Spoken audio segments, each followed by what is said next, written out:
BTR सरकार जिंदाबाद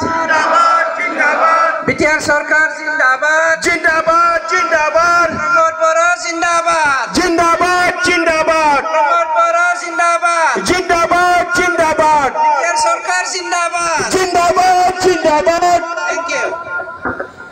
गोजोननाय थाबाय दिनैनि बे मोनसे गोथार हाबाफारिखौ मावनो थांनायनि सिगां दिनैनिफ्राय 3 बोसोरनि सिगां आङो जेब्ला जोंनि नैबे इउपिपिएल दोलोनि नैबे ब्लकनि निसिमा ब्लकनि आफादगिरि बिथांजों सावरायदोंमोन ग्राम सभाफोरनि बेबस्थाया माबायदि अबस्थाया माबायदि जाना दं एप्लाइ खालामनाया माबायदि जादों बिनि उनाव सावरायलायनायनि गेजेरजों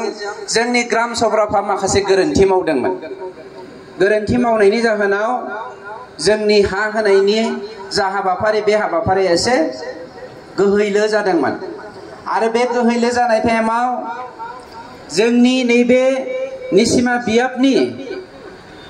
बिपिएफनि दैदेनगिरिफ्रा बुंदोंमोन बे साला फेरेंगा जाम्बा प्रमद जाम्बाया हा होनो हायो नामा होननानै बीपीएफनि लिडारफ्रा जोंनि बीपीएफफ्रा एप्लाइ खालामनाङा हाखौ मोनखाया होनो हाया होननानै बुंनानै बीपीएफनि मानसिफोरनो हा मोननायनि थाखाय एप्लाइ खालामनो होआखैमोन नंगौना नङा रायजोफोर नंगौ दा बै मानसिफ्रा रोजा रोजा 7,000निख्रुइबो बांसिन रायजो जाबोनाय बे बर' फिसाफ्रा हा गैजायै जानानै थानाय बे मुगायाव जोंनि सरकारा मानगेरेट चिफ प्रमोद बर' बिथांनि दैदेननायाव साफ्रोमबो बर' फिसानो आरो बिटिसि सिङाव थानाय साफ्रोमबो जाति हारि माहारिनो आयेननि बेबस्थायाव सोनारनानै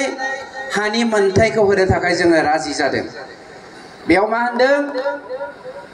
जोंनि सरकारा फैबा देनां होगोनब्रा फाग्ला बे प्रमोद बर'नि आखाइजों हा लालाबायो जायरिया 7,000 बोसोर रायजो जाबोबाय आरो बे 7,000 रायजो जाबोनाय बर' फिसाफोरनि मोनथाय आरो मोनथायनि थाखाय खामानि मावनो बीपीएफआ 17 बोसोर खाबु मोनदोंमोन नाथाय रावबो आंगोनि हानि जेंनाखौ फोजोबनो थाखाय बिथांमोना नाजायाखैमोन दिनै जोङो होबाय आरो बे होनायखौबो दिनै लानो होयिया जोंनि थाखाय दुखुनांथाव बाथ्रा आं दा बुंनो नागिरदों बै जोंनि बीपीएफ फंबाय बिनानाव आब'मोन आनैमोन मादैमोन न'खरनि आंगोफोरखौ जाय बीपीएफआ बादा होदों हाखौ बीपीएफ बे प्रमोद बर' बिथांनि समाव लानो नाङा होननानै थांनानै कुइसन खालामै आंनि गथ'आ दिनै जोंनि प्रमोद बर' बिथांनि दैदेननायाव सोलोंथाइ बिथिंखौ जौगाहोदों गावनि मोनथायनि थाखाय जोङो दावहा नाङै जोङो जा मोनथायखौ मोननो हादों बे मोनथायखौ रानना होनो नागिरनाय समावबो लानो होनो नागिराखै बिथांमोना थांनानै सोंहैनांगौ बै बीपीएफनि लिडारफोरनि न'आव थांनांगौ सोंनांगौ मानो नोंथांमोना जोंनो हा होआखै आरो मोनसे सोमोनांथाव बाथ्रा खोनाबाय बे दखानाव बीपीएफनि मानसिफ्रा जोंनि हा गैजायै मानसिफ्रा खोनादोंब्ला खोनासं खोमा खिखौ एरख'नानै खोनासं जाय लिडारफ्रा बीपीएफनि लिडारफ्रा हा लानाङा हा मोना होननानै बुंदों बिथांमोना दिनै जोंनि आखाइनिफ्राय हा लांगोन रायजोफोर लिडारफ्रा बीपीएफनि लिडारफ्रा हयथ' खनायाव जिरायना दंफैयो खोमा साला फेरेंगा बोरायनि आखाइनिफ्राय लाथानोसैलां होननानै नंगौ बाथ्राया सैथो आंनि आइनो आंनि आफानो आंनि आनैनो आंनि मादैनो जोंना सरकारा फैफिनखागोन लान्थाया फैफिनखागोन बै समाव होगोनब्रा होनना थगायबाय दा गावस्रा फेरेंगा बोरायनि आखाइनिफ्राय हाखौ लानो नागिरबाय बेसेबां लासिं सिं बाथ्रा बै जोंनि बिपिएफनि रायजो राजाफोरखौ खावलायदों बै लिडारफोरनि बिपिएफ लिडारफोरनियाव दिनै थां बिथांमोना दिनै जोंनि आखाइनिफ्राय सार्टिफिकेट लेन्ड टाइटेल सार्टिफिकेट लांगोन आरो सोंहै नोंथाङा मानो लाखो जोंखौ मानो बादा होदोंमोन होननानै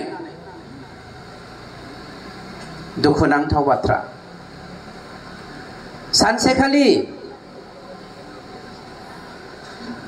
जोंनि मुसलपुरनि मोनसे जायगायाव आं बैसागु प्रग्रामाव थांदोंमोन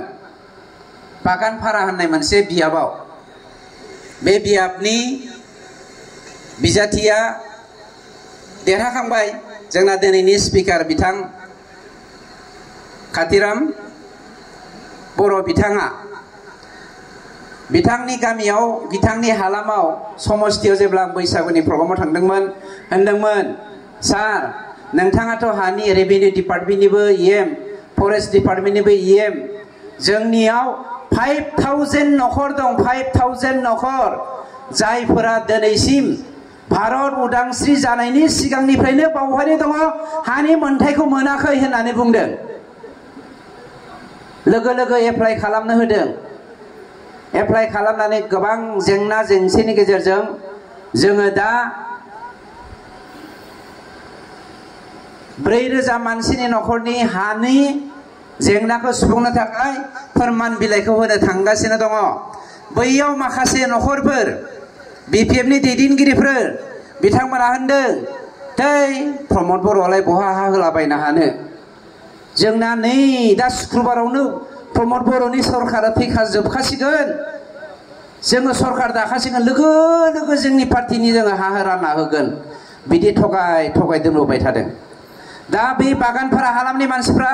नै बावैसोनो जोंनि चिफ सारा अर्डार होनो नागिरबाय गावबागाव एमएलए एमसिएलए इएमफोरखौ गावबागाव सार्कल अफिसाव थांनानै हाखौ रानना होनांगौ होननानै बिथांमोना जेब्ला हाखौ मोननो थांगोन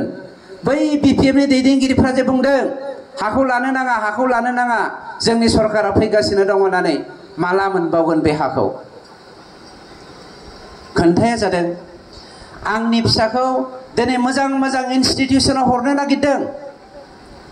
नाथाय आंनि आफाया लेन्डलेस आंनि मुङाव आंनि आफानि मुङाव सरकारनिफ्राय अनसुंथाइ फैदों डेभेलपमेन्ट स्किमफोर फैदों नाथाय आंहा हा गैजाया जायनि थाखाय आं मोननो हायाखै बेफोर जेंनानिफ्राय जों माला सुस्रांनो हागोन आसामिसाव कामरुपियाव मोनसे बाथ्रा दङ